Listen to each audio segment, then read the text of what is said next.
Well, I'd like to I talk wanted about, to talk. go ahead, Joanne. Oh, the affiliate program. Right. Because I'm about to get kicked out of it yet again, and I just don't know what I'm doing wrong. But I'm getting stuff happening, and I'm getting money, but I'm not getting what they want me to get for some reason. Right. Okay. So, anyway, that's what I'd like to. Okay. And Bonnie? I'd like to just check in and figure out what my the best next step for me to be in terms of my goals, because I could go various different ways, and I want to be more strategic. All right. Excellent. So, yeah. Shall we start with that maybe? Does that work? And then we can go into the affiliate stuff, because I feel that could branch out in multiple directions, kind of depending on how deep of a dive we want to do. And it can expand to fill available space. Okay, so Bonnie, give us a snapshot of where you're at and what your kind of choices are for next steps. Okay, so I think really my goal, always underlying, is to try to build some audience. And at this point, I'm not even that concerned about whether I'm building a kid-lit audience or an adult audience. I just want to start gathering people in. So to do that, there are some things that I could put my next bit of time into. So I have come up with a very short read, perma-free, that is a combination of that story, Ants, and then a really short nonfiction piece, and they're kind of related. So one thing would be to just get that up into the world. So I have something, although I don't write fiction for adults, that's not what I really do, but I do have this thing. That's one possibility. Another thing is, I feel like the Room to Write book is going to be a lot of work to get it ready. And so I'm not necessarily feeling like that's something I want to take on, but I mean, I could. That would be something I could do. I have another book that I believe I own the rights to that is in 3 parts, and I have decided way back that they really should just be 3 ebooks that then you can also buy as a set, because they're divided into the process of percolating, thinking about writing, revising, and publishing. So it's everything except the writing.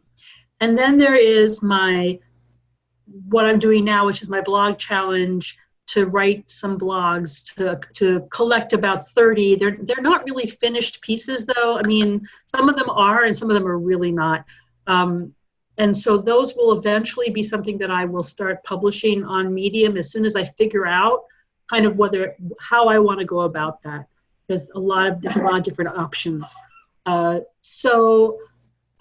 Once this blog challenge is done, which is at the end of May, I want to devote some time in June to promo, with the idea of positioning myself in the best possible first way. Right. Okay. So question for you, are the things you're blogging about related directly to either the things you're going to give away as a perma-free, or the 3 kind of writing or non-writing books, but the percolating ideas and writing related books?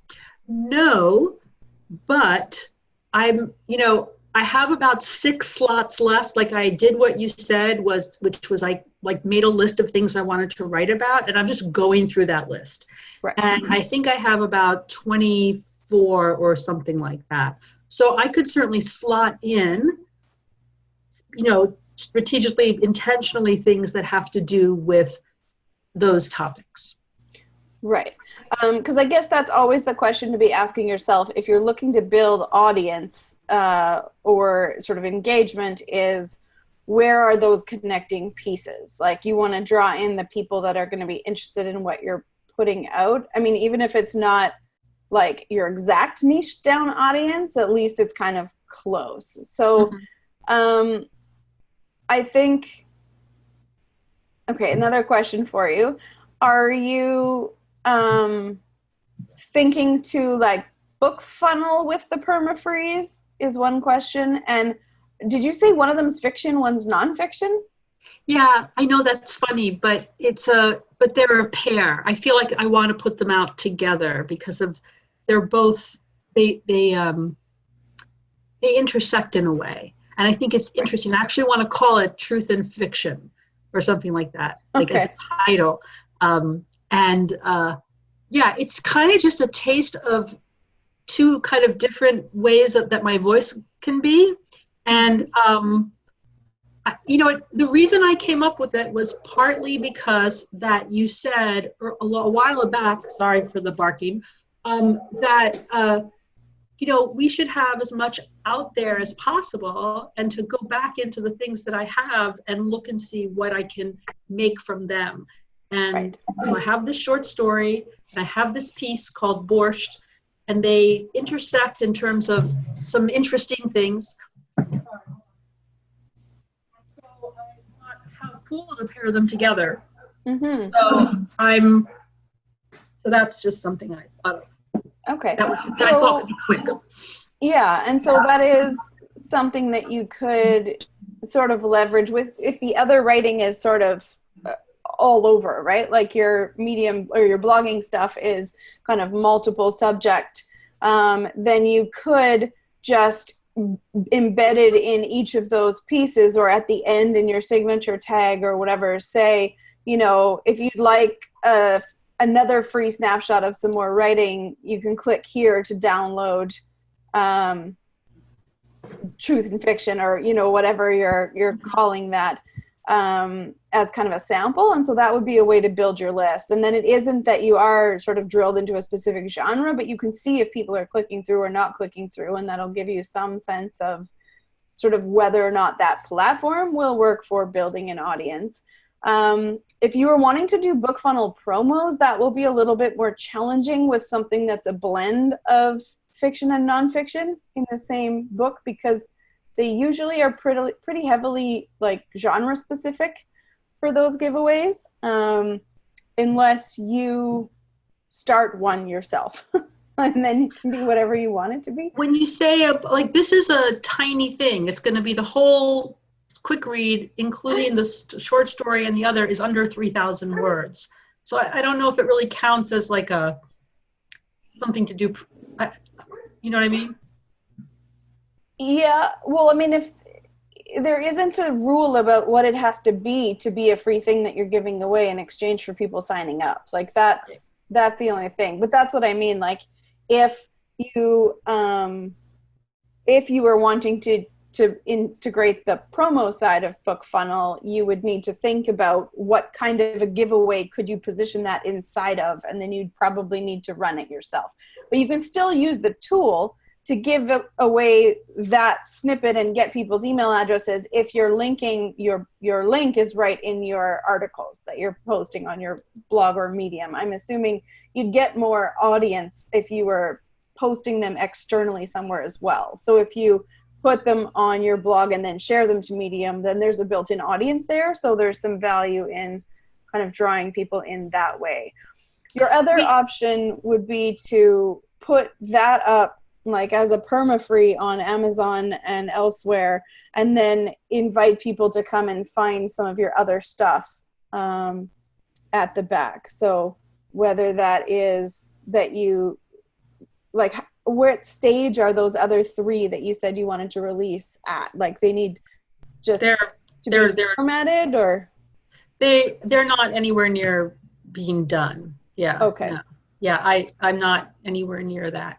I would feel perfectly comfortable doing the book funnel thing under fiction, because even the one that's nonfiction it's creative. It's not really completely true in that way. Okay, but it's not like a how-to kind of a thing, or it's not nonfiction in that way. Yeah, okay. No, not at all. No, it's a story. You might call it like not a flash. Well, maybe a flash. It's very short.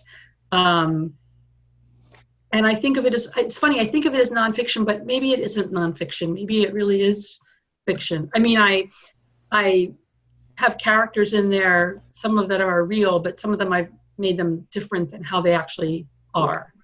So, yeah. So I would be tempted not to bill that as nonfiction. It's just a story inspired by real life, which is a different kind of a thing. So okay, well then I can definitely, I'm comfortable with that. So if I put it on BookFunnel, so that people, so they could get it for free every time they give me an email, right? That's the deal. And then the promos, can you just give me a one sentence reminder about that? Yeah, so that's where authors like group together, and there's multiple stories in a promo. So you land on a page and it has these, 12 books you can choose from, and then everybody is promoting that same landing page who's part of it, and then you kind of cross over with other people's audiences and readerships, which is why that's handy, because it is then outside of your sphere of influence. It's new eyes on your stuff. So they're usually grouped thematically. Like some of them are just really general, but those get you really sketchy newsletter followers who may or may not be interested in anything that you're doing. So I found it was much more effective to like drill down and actually pick only the promos that were relevant to what you were doing. And the other thing is that the one thing I'm concerned about that is that, I'm sorry, I'm trying to move and I'm getting darker, does that give people a false sense because they're getting a piece of fiction and I don't have any other fiction to give them? Do you know what I mean? Well, yeah, I mean, that's the question, right? If you're not really clear on which audience you're trying to build, then it's really hard to bring the right people into that. So I guess really your next step is to decide what is the thing you're actually going to try and promote next. And then to focus on something that ties into that. Like it sounds to me like you have the three other pieces of writing book that you wanted to bundle together into a set, and then you also have room to write, which are all related things. Like those can all be actually packaged. So what might make more sense is to excerpt and or write a couple thousand words even to give away that's like a mini lesson of some kind that ties into what the books will be about, right? And so maybe you look at your blogging stuff, and if you've got 6 slots left, then maybe those 6 blog articles become combined into a mini book that you give away as your cookie to those other writing books, right? So use those 6 slots to create a mini book that is related to the writing pieces the writing books that I have. Yeah. So thinking about, and it can be 6 articles that just get bundled together. Like they don't have to necessarily, have an arc and be about exactly the same thing. But if they're all writing related and tied together enough that you can call them something that makes sense, right? Right. Then, but they could each be a separate blog piece on Medium, for example, and then as a group together, they're a different thing. Do I have to change anything to do that, or can I just really basically pop them all together? Yeah, I mean, ideally, as long as I don't publish them in somebody else's publication, right? I don't know what the rules are for the different publications. If some of them just have, like, if they're exclusive rights or if they're not, so you would want to check. So I would say you'd be best not to publish those ones in someone else's publication unless they are publishing them with a non-exclusive license where they understand you can still keep all the rights and you can still do anything you want with them as well. Okay. Well, that really helps. Okay, so I'll use those last 6 slots to do this thing, and then my June goals can include things like getting some of this, if not room to write, but this other one, maybe I can get it going so I have the separate ones. Yeah, and then you'll have something to feed into that, because you really want the thing for people to buy next when you're using the other piece to promote. If there's nowhere to send them, it's just like throwing confetti into a black hole. Like you just, there's nowhere for them to go. And so then you don't know if it's working, and you're not really getting them in your world, right? You're sort of just hoping for results, but there's no real logical string through a reader journey. So I think so that freebie would be what gets them to then potentially go buy the individual ebooks or the bundled ebook of that. Okay. Exactly. Yeah, that makes sense. Yeah. Thank you. You're welcome. It really helps to talk it through. It does, yeah. And then they're all in the same genre category. Like if you imagine the things, if you can't put them all in the same subcategory on Amazon, then there's no point using that cookie to drive people to that stuff. Like it needs to be that they'd all be side by side on the shelf or in the same subcategory on Amazon, and then you can kind of get where you want to go. And just one more quick thing. So then if I do want to do a series on another topic, like I am writing a lot, there are a number of them that are about death, then I would need to have another cookie and then something that people could buy based on that.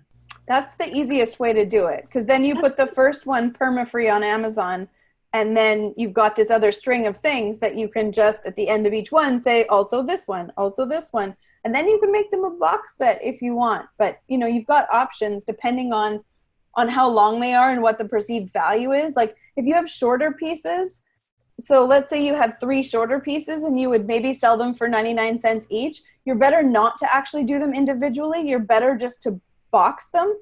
And have that box set and then a perma-free kind of thing that leads into that, because then you can put it for $2.99 and you'll get 70% of that, which is $2 a box set that sells instead of like 30 cents for each of them. So that's 90 cents versus $2 for the same thing. And you're also then not trying to get reviews on 3 separate products. You can funnel everything into your box set and you'll get more for page reads as well. From that. I guess at some point I want to talk, doesn't have to be right now, but I want to talk about, I'm not going to be that person because I write about so many different things. I need to figure out a way to gather people who are just interested in my perspective on things. Right. That are about basically life passages, and I don't know. This is a question. Yep. And so there's 2 levels to that, right? One of them is then you need to really focus on like your Medium platform or publication or blog. Like if you're going to just look for people who want your voice and they want to read everything that you're putting out, then something like that where there are existing readers to pull from, where there's already those pools of people. So it's not like you're building it all with your own website as the only place for people to find you, because that's a lot of hard work if you're going to be diversified in that way in a bunch of places. So, but at the same time, even if you are going to write about a bunch of things, there are very clear themes that you do have in your stuff. And so if you know that there are 3 different themes and you think about it as a reader journey, because it's not that everyone will want to read all the things. You'll have a certain number of people who follow you, and then you'll have a certain number of people who are topically interested in a certain thing.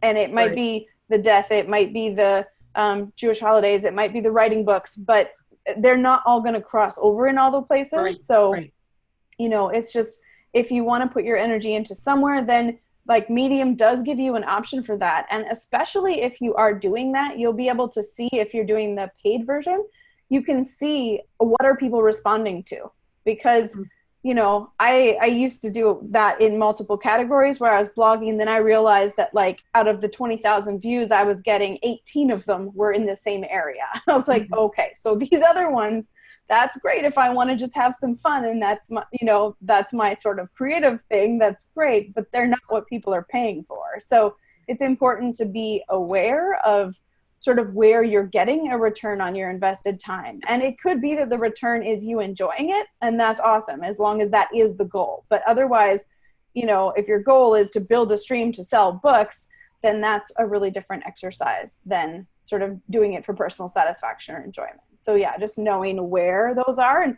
it helps to draw it on paper, like just group them together or, outline them in different colors or whatever it makes sense to you, but think about okay, if I need a perma-free thing and then a couple of saleable things in each of these little mini-series categories, you know, which of the thing do I have go into where, and then pick one to be your focus to start with and get that whole little reader chain built out.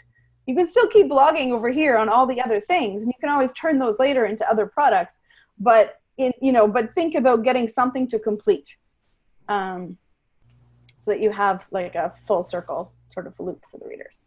Thank you. You're welcome. Good luck. And Joanne wants to talk about affiliate links. Yes, this is a thing. Oh, yeah. So tell us how about like where you got to in terms of what you have been doing so far with your affiliate stuff.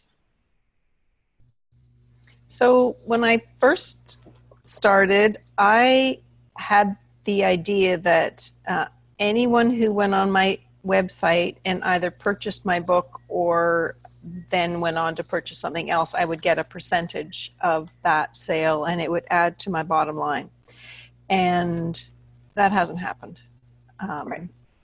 I'm getting clicks and I'm earning $1.50 here and there, but I'm not reaching. I think you have to have 3 sales or 3 referrals or 3 something or others within a period of time, or they kick you out of the program. And I just can't get to that point. And I don't know. I don't know whether that's because I'm not driving enough traffic to my website where I've got those links, which is pretty much the only place I can have them, or I just don't know. So any insight you can give me on that, I'd appreciate it. Definite next step for you is you should absolutely have your affiliate links in your back of your books where it says like this is the next one in this series. That should be your affiliate link built into that. Well, it tells you link. Can't do that. It tells you can't put your affiliate link on anything that you don't own, and you don't own that. You own your book. You I've been do. warned not to do that. So there's 2 pieces, because you can absolutely put your affiliate links into your draft to digital universal book links and into your Genius links if you're doing just for Amazon. So are you wide or are you local right now? No, I'm wide, but I was told not to put them into my books because that was a no-no. So I will go and put them in. I do have the draft to digital links in there with the code, but not in my Amazon books. I don't have them in there. I just have I use BookLinker, so I just have the universal link, but not with the affiliate code. Right. So you have to upgrade to Genius Link from BookLinker, which I think is $5 a month for the paid account. But then you can embed all of your affiliate links in there. I mean, that one, because it's Amazon specific, it lets you do, I think, Apple, like it lets you do the iBook store and also the Amazon stores. Actually, Crystal, I don't think you're allowed to. I don't think they'll kick you out, but I have heard that you're not allowed to put your affiliate links in the back of the book. Oh, that's annoying. Okay, that used to be the main place that everybody was making money from it. So I guess they've adjusted that. I know it used to be that you could do it in your newsletter as well, and they've also said you can't do that anymore. So, the only place you can do it, they say, is your website. Yeah, and that's not ideal because that's not really where most people buy books from. So, I mean, personally, I've had an affiliate account with them for years, and I think I've only ever made like $4 off of it. So I just usually don't bother. So it isn't. So that was going to be my next question, is should I even bother going through the hoops? Because quite frankly, I'm really getting fed up with all the hoops that I have to go through to be in this program. And I just don't think it's worth it, but I don't want to, if everyone else is making a gazillion dollars on it, then I'd just like to figure it out. But I would say no one's making a gazillion dollars on it. I know someone who was in the top 500 for the entire month, and she said she made maybe $90. So it's not a massive money making thing. Yeah. The I think that the way that you can make money off that is it used to be like a 30 to 60 day cookie. And so people would like click on your affiliate link from whatever product, and then they would, you know, buy a shirt and, you know, something else. Like it wasn't that you were necessarily making all the money from your own books. It was just that the cookie was in there. But now I think they might be down to, like, the cookie period is super short now. It's not the 2 months it used to be back in the day. So your window of making that sort of extra from that is not really there. I mean, that's how, like, BookBub makes its money. And a lot of these free services make their money where they're sending out the promo stuff, is that they use their affiliate links in some of those things. But yeah, it seems like unless you have sort of special dispensation from Amazon, then your mailing list isn't the place you're allowed to do that anymore. So it gets a little more complicated. Yeah. Well, but it makes me wonder who it is that's making money on these affiliate. Is there anyone making money on affiliate links? Authors, not so much. A lot of product people do, because if you're buying a $200 piece of electronics or a $300 microphone or whatever, then your cut is quite high. The percentages are up there, and when it's a high dollar figure on an item, you can do that. So a lot of people that have like a website where they review electronics equipment, or they review whatever pop-up tents, you know, it doesn't matter what it is. But the higher ticket items, you make quite a bit more off of those. It's not like 2 cents at a time when you're adding up books. So, you know, I think we are not necessarily the ideal target audience for that. It, again, if you could use your newsletter list, absolutely, because that would be potentially hundreds of sales with each new release, if nothing else. And, you know, and I guess when people were allowed to have it in the back of the book, because that was a thing for quite a while, then that also was a good source, because that link where you just hit the end of the next book and you want the next one in the series, and you can click there. Yeah. And that's great. Yeah. That I think would have put me into the, you know, I certainly would have met the criteria if I could have done it that way. But, I don't know that they'll kick you out. If they find, like, if they do that, it's only if they find you. But I had all my links in the back of my book, and then they, for whatever reason, canceled my affiliate program, and that's really common. They'll just shut you down. And then I had to republish all of my books with new back matter links, and I got fed up. Yeah, I don't think it's worth it. Yeah, I'm kind of at that point too, but I thought I'd get one more kick at the can and ask Crystal. I would find links that give you actually really good tracking data, so you can figure out where people are clicking on your links and where your sales are coming from, and use that data more efficiently than gain $2 a month. Yeah. I'm making zero. And I did 1 month in 2018 or 2017. I made $12 because somebody bought a camera lens right after they'd been on my website. And they returned it. Oh. So I think I'm still in the red to them for like $8 because they keep taking what I'm earning off of the hole in my account. Well, I've had an affiliates account for 15 years with Amazon, and I have never got a check. And I used to have a blog that was like dedicated to that. So at some point there was like a $50 credit in my account after, 10 years of blogging. And I was like, okay, no, we're done here. Not so much, but yeah. Better to, the only one that is, I think, worth looking at is, do you have any audiobooks? No? So for anybody who does have audiobooks in ACX, you can get a bounty if your book is one of the first free ones that people read when they first sign up for Audible. So I believe it's up to $75 that they give you. But there's two different amounts. But if you look at... I think it's 50 now. Is it 50 now? Okay. Yeah, they cut down. They're carving away at all kinds of things. Let me just pull up I think it's Lindsay Armstrong has a really good page. I will show you guys of how she recruits people. Like, I think she's making a fair bit of her funds from bounties. So she has on her site free audiobook as one of her primary tabs. And if you click on it, she has featured get a free audiobook when you join Audible. Click on any cover and get it for free. So because if they click through from her affiliate link and then they get any of these ones as their first free books, she's going to get that bounty. So I think she's maybe the most clever of the authors that I've ever seen sort of specifically driving traffic to that. But yeah, it's an interesting way to do it. Yeah.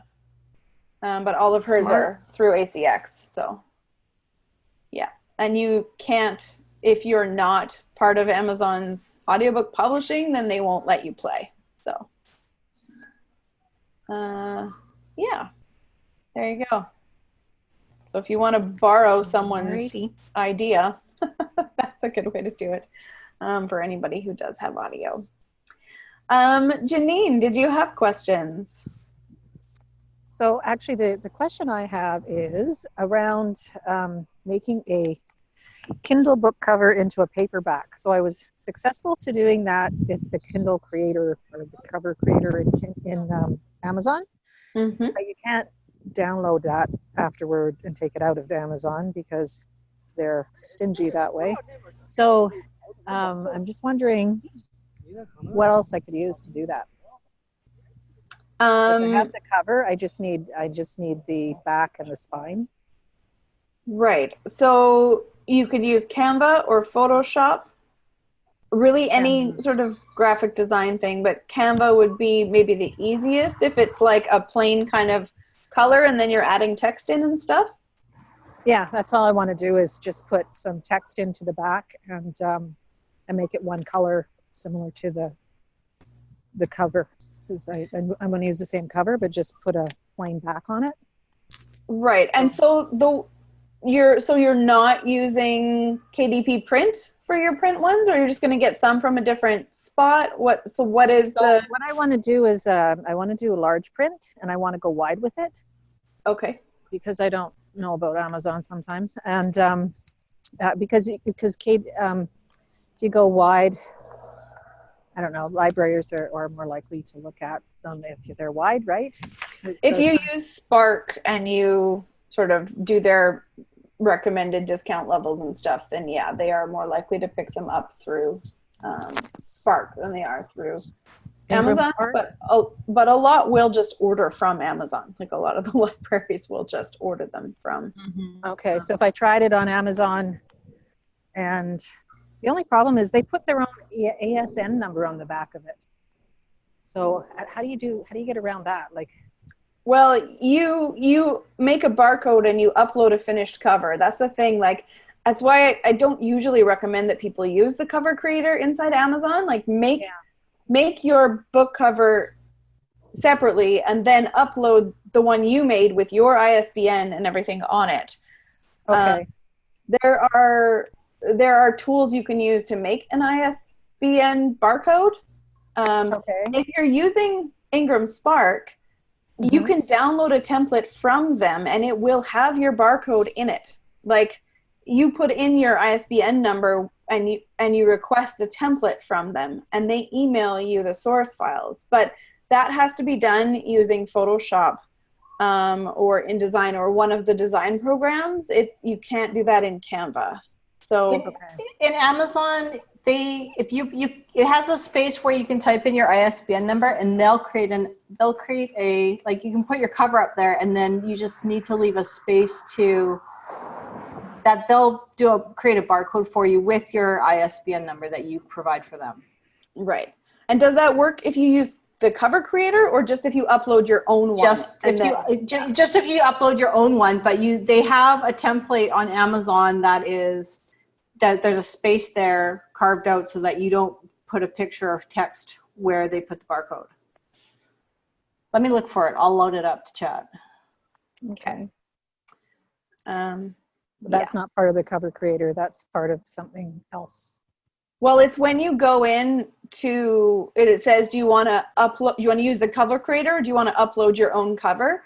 You would say you want to upload your own, and you would take whatever you had done from Canva or whatever, and you would upload it to that spot, and they would overlay the barcode in there for you. Okay. Yeah. Okay. They just take it from your ISBN when you fill in that part. So Canva's pretty simple, is it? It's pretty straightforward. I can do a screen share if you want, and we can Sure check out Canva. I think it's they only even about $10 a month or something. Oh, Canva's free. Oh, They have better than $10 a month. yeah, I mean they have a premium one which you might want to use depending on what you're trying to do. Sometimes it's just that the templates are not there. Okay, let's see if I can remember my login. I haven't used Canva in a very long time. Yeah, for the win. Okay. So you can go in, if we click on create a design, then you can browse all kinds of different things here. And they may or may not even have book covers in here. I haven't used this in quite some time. Lots of stuff has changed, but you can make a custom one,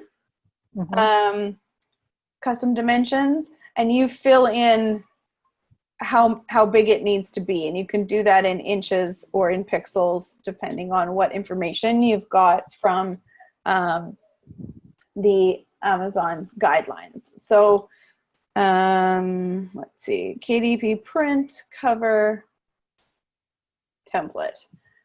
So this is one way to do it, is you can pull a template. There's also the guidelines here with exact dimensions in the publishing guidelines that will tell you, like, you need 0.047 inches or millimeters for each page of cream color or white or whatever inside. So you can build your own using that, or you can download one. Let's just see here what they give us for template formats. What is your book size, Janine? It's a 6 by, or is it like a 5 by 6? It's like the general shit. 6 by 7, 6 by 6. It's like a. Well, it won't be square. Sorry, it's not square. It's like a 5 by 7 maybe, or 5 by 6. So one of the things to be aware of is that Ingram Spark has different standard sizes than KDP Print. So only some of the sizes cross platforms. Okay. Let's, for the sake of this, let's go 5 1/4 by 8. That's definitely one of the standard sizes. Do you know a page count for the interior? So if like with it being 12 point, there's only about 80 pages or 75 pages, so 76, I guess, because they do it too. So it's not very many pages. So that's why I wanted to make it a smaller sized book and make it larger for the. Yeah. Okay. Yeah. So we'll go small. So we'll just do a hypothetical. It'll be 200 pages here. We're saying it's white paper, and then we click on download, and it gives us a zipped file of a bunch of different things. So that will download.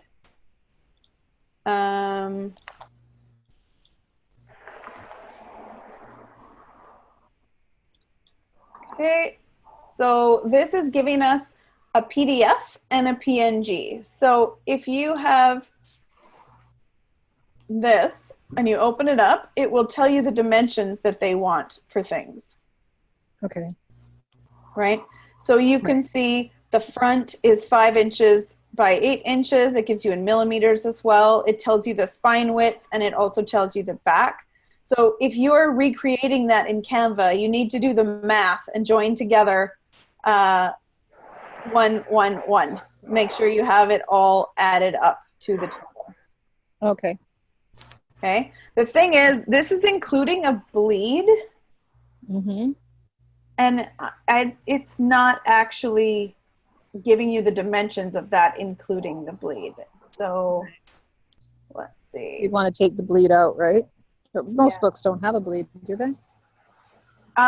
Your cover will 100% have a bleed. Oh, yes. Okay. Because the cover has to have color going right to the edges, right? Oh, I see. Yes, yes. And then they trim it to be perfect.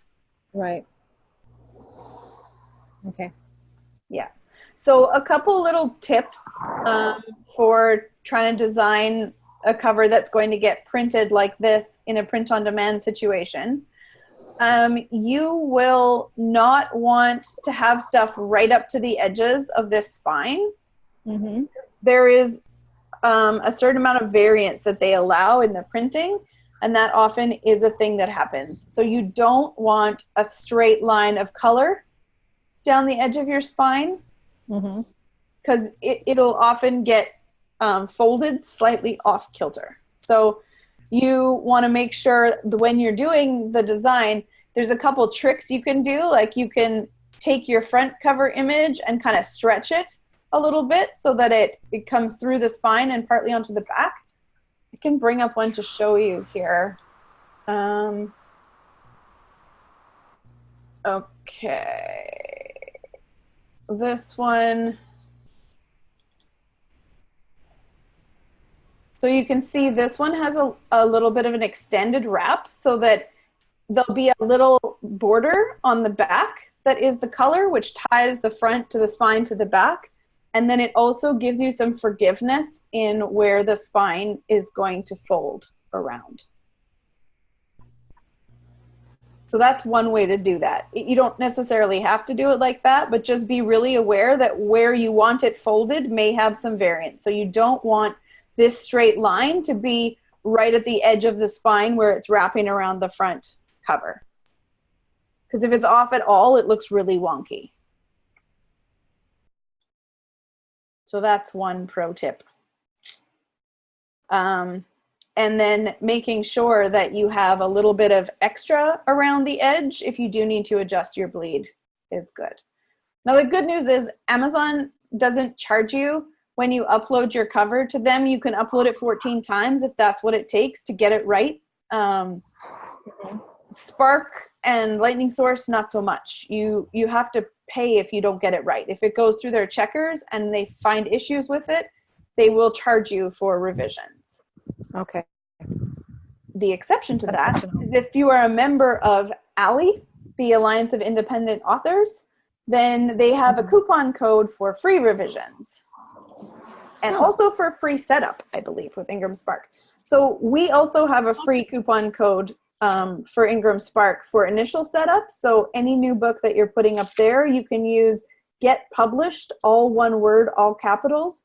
And that has been working for like 12 years. So I don't think they're going to deactivate it. I've never seen it posted anywhere anymore, but I've had it for years and it has always worked for every client I've ever given it to. So go ahead and give that a shot. Give it a whirl. Spark also regularly will give people free setups and free revisions. They're constantly running promotions like that right after Nano and right before Bologna or whatever it is. They often do that, so you can catch that.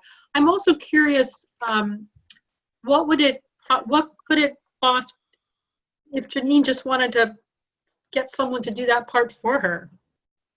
Like, is that a Fiverr thing or not a good idea? It can absolutely be a Fiverr thing. If you're doing that, I would provide them, like if there's artwork on it, I would make sure you're providing them with the artwork and it's licensed.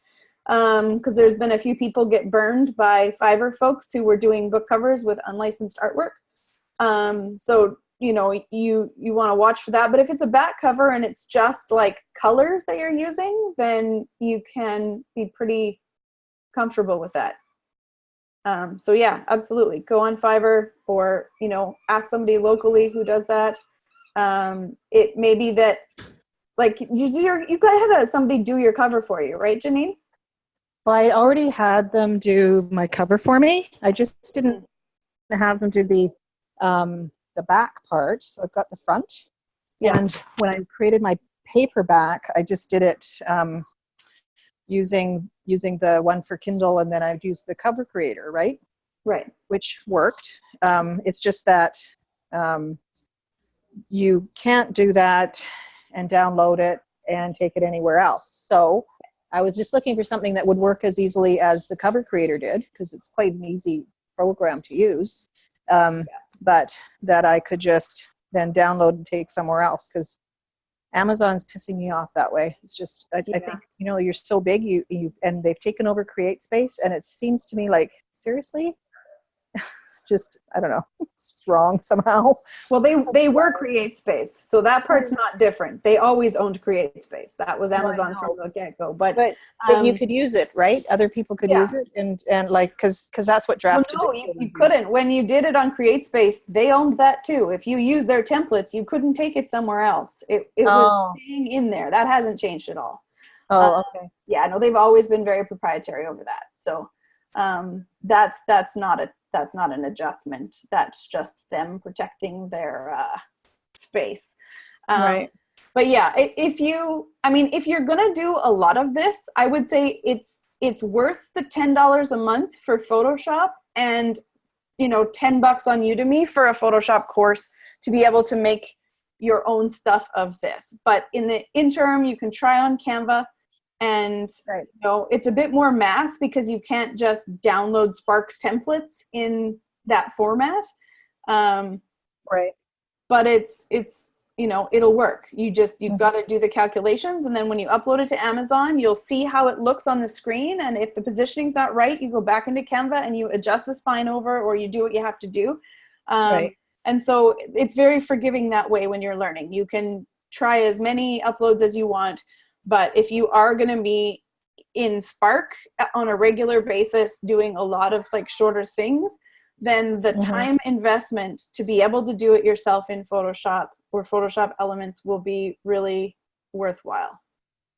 So what's the difference between going with Spark and Draft to Digital? Well, Spark is the Baker and Taylor Ingram owned distributor, right? So I'm not sure if I don't know enough about the Draft to Digital print one yet to know if they're actually using Spark like some of the other ones do to actually do the distribution piece, or if they have their own systems completely set up. Does anyone know? Has anybody heard yet?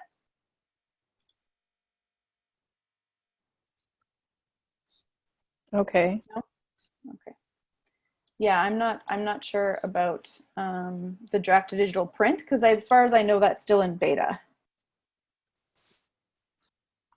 That they've yeah, I know they're creating a process, because you can do the layout with Draft to Digital, right? And download that, but it's the and so that's what I did for the layout.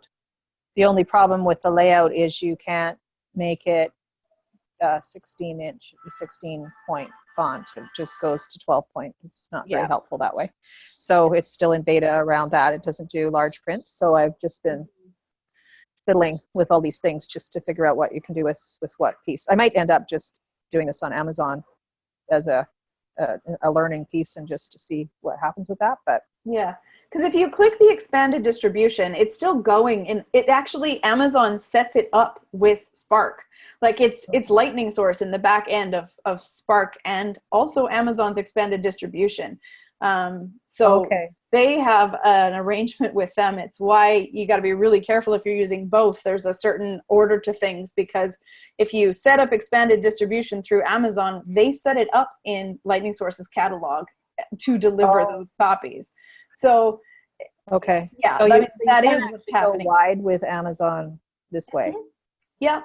Yeah, you click the expanded distribution option, but they have limitations. Like if you're not using their ISBNs, then there's some channels I believe you can't get into. At least that's the way it always was with CreateSpace, where they say, okay, well, these 3 categories you can't get into if you're not using their ISBN. Okay. Yeah. Okay. So it is all a little bit interwoven Political. and a little bit, it's super political. And it's also a little bit complicated at the beginning when you're trying to figure out like who the heck are all of these players and what is the difference. So they are kind of in competition, but they also work together behind the scenes in interesting ways. So, Right. yeah. Okay. Um, So if you use their ISBN number for your large print book or whatever book, and then they'll distribute it wide. So Yeah. what's the benefit of not going with them? Well, different print sizes. You can set your own discount levels, which you can't do with Amazon. Like if you're Right. setting it up through KDP Print, their discounts are set. They offer everyone a 55% discount by default. You can't control that. If you set up your wide distribution through Spark, you can set anything. I think it's a 30 to 55% range that they let you choose your discount levels. And they let you set your foreign market pricing specifically in different ways. You have a lot more granular control if you're using Spark. And then Amazon KDP Print is not the publisher of record of that book, right? Right. That's the other piece. It's your ISBN is yours. It's part of your publishing empire in a very clear way. There's a lot of libraries and things. Part of the reason they're more likely to buy it if you use Spark is because they can't necessarily tell it's an indie title, and they know it's not set up through KDP Print because it doesn't have Amazon's ISBNs on it. Does that make sense? Okay. So right. So it's just a clue for industry people. It's like when you used to go and see like CreateSpace was the publisher of record, that's an indie author and one who doesn't have their own ISBN accounts, right?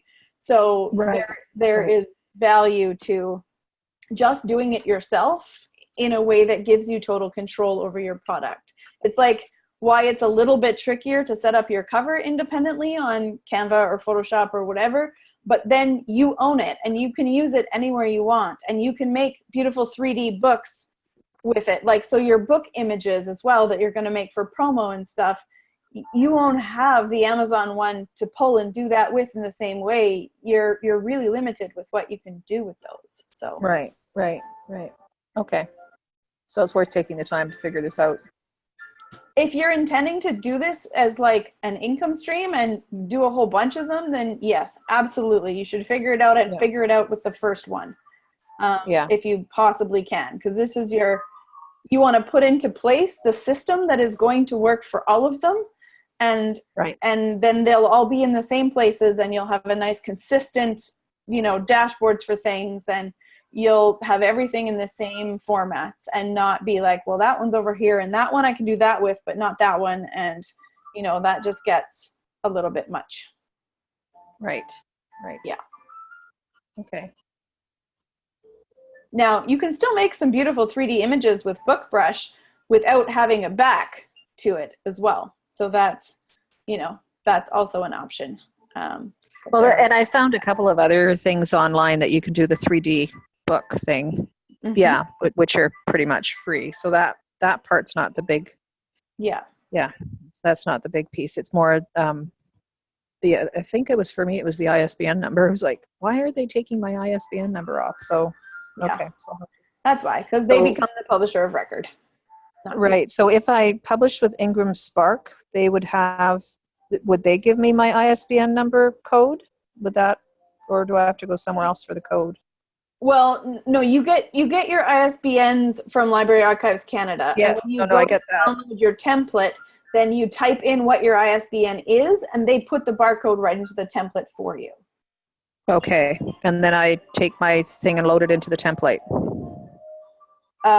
You would then build your cover file in the template. Yeah, so you could paste in the front that your designer gave you, recreate the back, or even paste in the back that you made on Canva, but you're getting into a little bit less clarity probably by that point on your text and stuff.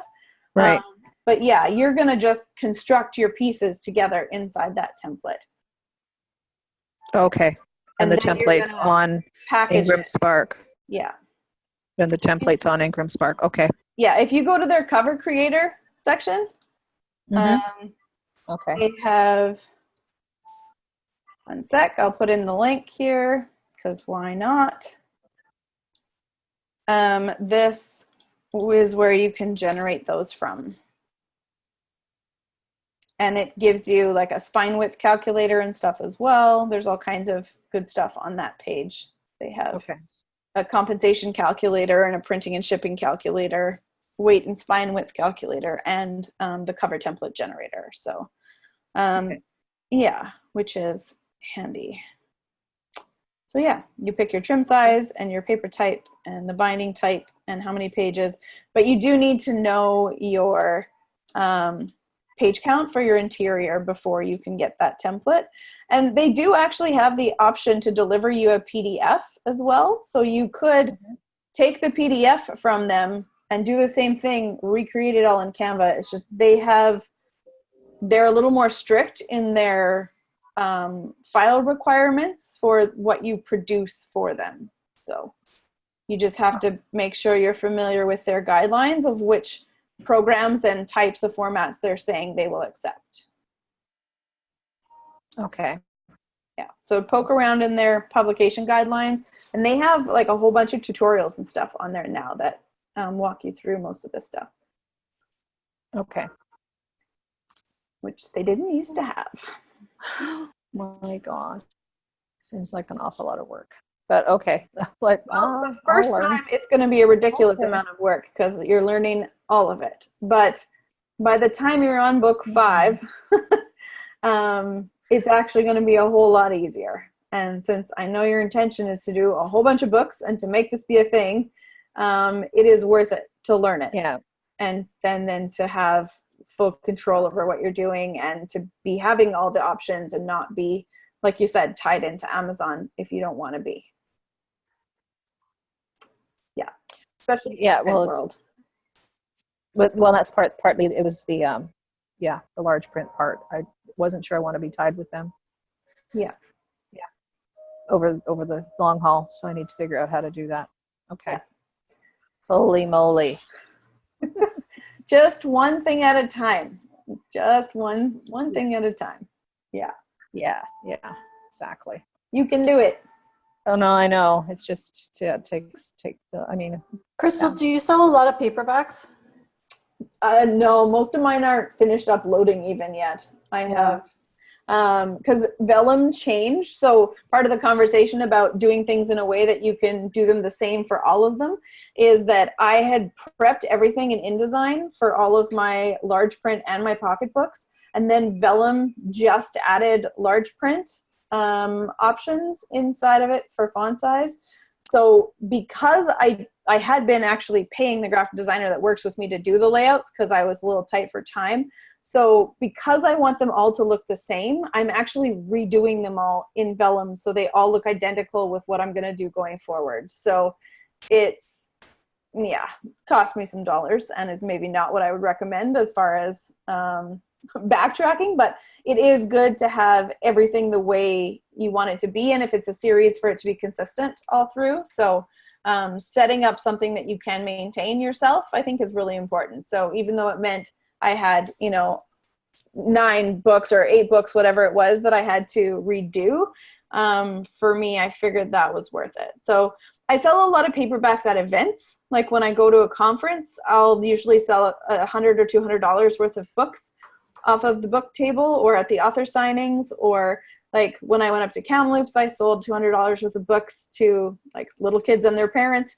So it just, if you're going to do events, then yes, absolutely, paperbacks are great. And I think the large print ones are doing really well industry-wide right now. People are really enjoying that. One thing to be aware of is that there is a paper shortage worldwide, and that costs for printing the print-on-demand books are going up. So don't price your books too close to the margin, because we're about to see another big bump in print costs. They just went up, apparently different percentages depending on which country you live in, but it just went up like 5% for print costs, or is about to. There was an announcement that came out from Spark to say be prepared for a price increase. I sell almost no paperbacks. Yeah. Like I think in the history of 2 years of sales, I have sold less than 60. But you have a younger audience as well, I think. So that also makes a difference. Like if you're targeting older readers, then there's a definite demographic difference there. Like what percentage of revenue? I'm just thinking like for Janine who's just starting out, you want to put as much of your energy towards what's going to make you the most money to begin with. So like maybe don't go crazy with the paperbacks at the beginning and just get something out there. And then it's so easy after the fact to redo it if you want to make changes or, I mean, I take my stuff in and out of paper, like, I don't know. That's just my opinion. Yeah. So, I mean, that's the other option. If you want to learn the tool and you want to do that, make that be your sort of back burner project where you're, learning how to do this stuff with the intention of doing it. And then if you're still working on other books, then you've got 4 ebooks out. You could add the paperbacks for all 4 at the same time at that point and sort of use it as like a skills building project to get you where you need to be so that it's on your radar, but it's not necessarily what you're putting all your energy into. That definitely makes sense. Yeah. Yeah. Well, my audience is older. And so I think the ebook is probably, the large print is probably worth learning. So yeah, if you listen to Joanna Penn podcast, she does really well with her large print books and she targets an older audience as well. So I'd say go check her stats because she's usually pretty upfront about what revenues are and things like that. Odette, what's your age? What's your age audience? What's your demographic? Like I would over say 50. Probably between 20 to 50, 20 to 40. I have a lot of like moms write me who have toddlers. So what age is that? Like 30s. I haven't had any 20-year-olds reach out to me, but I've had some people in there who are retired reach out to me too. So I'm kind of all over the map. Yeah. But my books are considered new adult. So like 20 to 25, is that the like are you talking about my audience or my characters? Like my characters are no 20 to 25 for the characters is what makes it new adult, but the audience can be anybody. Yeah. I think I have a lot of young moms. They need that spice hit in their life. Yeah. For sure.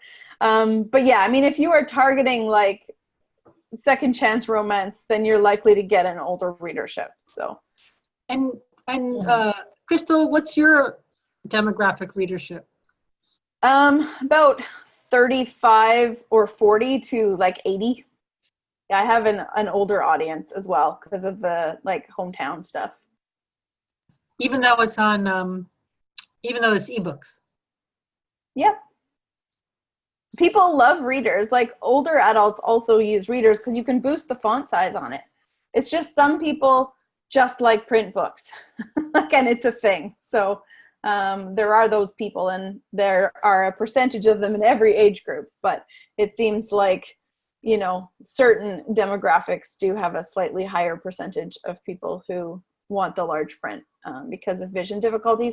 And partly for me, it isn't about audience, it's about accessibility. Like I want to make sure that anybody who wants to read the book can. And there are people with visual difficulties who need larger print books. And so for me, it's as much a philosophical stance. Like it's not really about making the money. It's just about making sure that there are the formats. And I know for some of it, it makes a difference having those multiple formats in terms of your sell-through rates. Like if somebody clicks on one of your books and it's in 4 different formats, your chances of them being good with one of those formats and purchasing it does go up a bit. I don't know how much difference that actually makes, but it contributes. So there's that as well as kind of another spin-off benefit. So what's your trim size that you're using on yours, Crystal? The large print? What's the trim size? Yeah, because I want to say it's this one, which I Okay. think is 5.5 by 8.5, but all my cheat books for measuring are drowned. Yeah. I'm pretty sure that this one is a 5.5 That's by okay. And 8.5. but the size of your little guys are 6 by 4? 4 by 6, yeah. Yep. So this is 4 by 6. And how many pages did you end up with? this might be 5.25 by 8 actually. Right. Because it's not quite as big as a piece of paper folded in half. Right. And so how many pages does it end up with?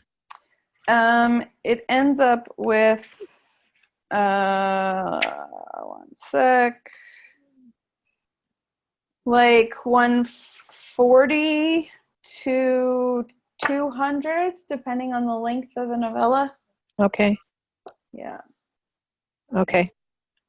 And this one So, was done okay. before there was true large print in vellum. Like this was a test one I did with the biggest print size they had in vellum at the time, which is why I didn't do them yet, because I was going to wait for vellum because they said they were rolling that out. So, so they did.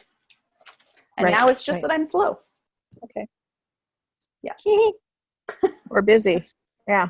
Whatever. Got it. What size is the large print in, Crystal? Legally it's supposed to be 16 plus. If you're going to use true large print, they prefer 18, but 16 at a minimum, and they have specific fonts that they ask for. But that's why Amazon, you check a box that says larger print. So it's not necessarily true like CNIB approved large print, but it is closer.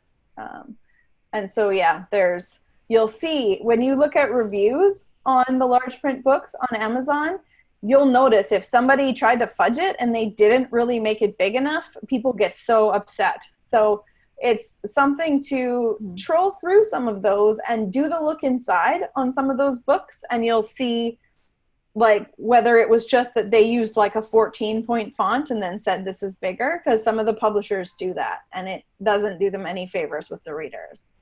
So 18 point is good? Is that what you said? 16 to 18 is usually okay, depending on which font you choose. Some fonts at 16 are the same as another font at 18. So you have to So where do you find out about that?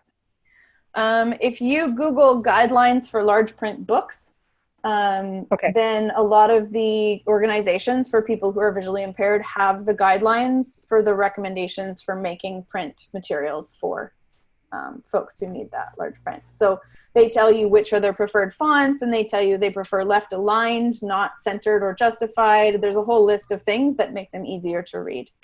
You should pick white paper, not cream if you can, so the contrast is higher. There's a few things like that they recommend. Okay. Yeah. But yes, as always, put the energy where it will get you most impact. And if you know you're building towards something, then yeah, you can start learning in the quiet moments. Or if you're not in a place where you've got, maybe you're waiting for edits on something or whatever, then you can slot in let's figure this out. And it is easier to batch things. Like if you've got 2 or 3 of them and you're doing them all at once, it's much easier than doing each one individually. So, yeah. Okay. Well, thank you. You're welcome. And if you want to do an experiment where we do try to do a cover layout in an office hours, we can do that. That can be arranged. Okay. I may take you up on that. Thank you. All right. Excellent. Well, I should go. There are dishes awaiting, and it is almost 8:15. Thanks everybody for coming out, and we will see you soon.